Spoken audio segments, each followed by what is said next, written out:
ازيك يا صديقي؟ كيف الحال؟ طبعا عارف ان انت جيت الفيديو ده وعندك مشكلة كبيرة مع زمن المضارع المستمر. حاولت تفهمه كتير وما قدرتش. تعال هفهمه لك في اقل من 5 دقايق ان شاء الله. بص يا صديقي، انت عندك حاجات اساسية. ايه هي الحاجات دي؟ عندك الضمائر السنجلر بروناون والبلور بروناون، اللي هم الضمائر المفردة وضمائر الجمع. زي مثلا ايه هي ضمائر المفردة؟ زي هي وشي وات.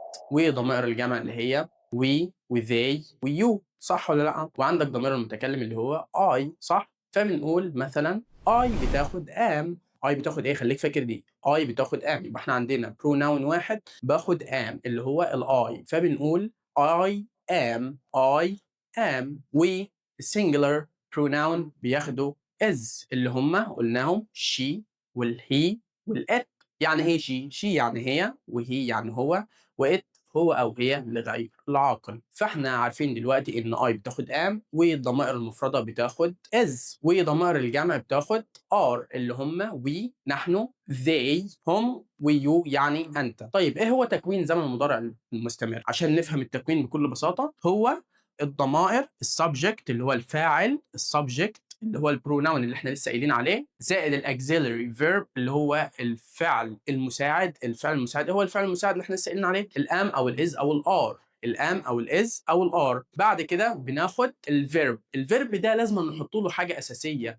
الحاجه دي هي الاي ان جي، والاي ان جي هم العجل بتوع الفيرب، يعني هم اللي بيخلوا الفيرب مستمر. زي ما بنقول مثلا واتش بنحط لها اي ان جي، فقلنا لو قلنا اي تاخد ايه؟ ام. شاطر، برافو عليك. وي واتش هنحط لها ايه؟ اي ان جي. طب هل ينفع نقول I am watch؟ تبقى غلط اصلا، grammatically غلط، يعني نحويا غلط. فبنقول I am watching TV.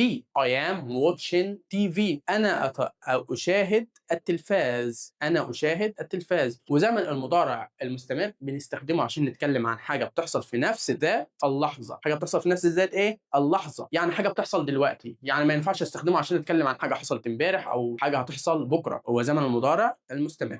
المهم ان احنا بنستخدم زمن المضارع المستمر عشان نتكلم عن حاجه بتحصل دلوقتي. عشان ما تتوهش مني خليك معايا. احنا قلنا الفورم ايه؟ الفورم هو البروناون. بروناون اللي هو الضمير اللي هو متكلم او مفرد او جمع. فبنقول I he she it they we you. 7 ضمائر. بعد كده بنشوف هل الضمير ده جمع او ولا مفرد. الضمير ده جمع، لو جمع بناخد ار، ولو مفرد بناخد از، ولو متكلم اللي هو اي بناخد ام. بعد كده بنحط العجل للفيرب اللي هو بنخليه مستمر. بنخليه ايه؟ مستمر. طب هتحداك هنا تحدي، تقدر تقول لي ايه الغلط في الجمله دي؟ ايوه يا صديقي، كان من المفروض نحط هنا اي ان جي لكلمه wash. قلنا she is washing. she is wash دي غلط، المفروض she is washing. طيب تقدر تقول لي ايه الغلط هنا؟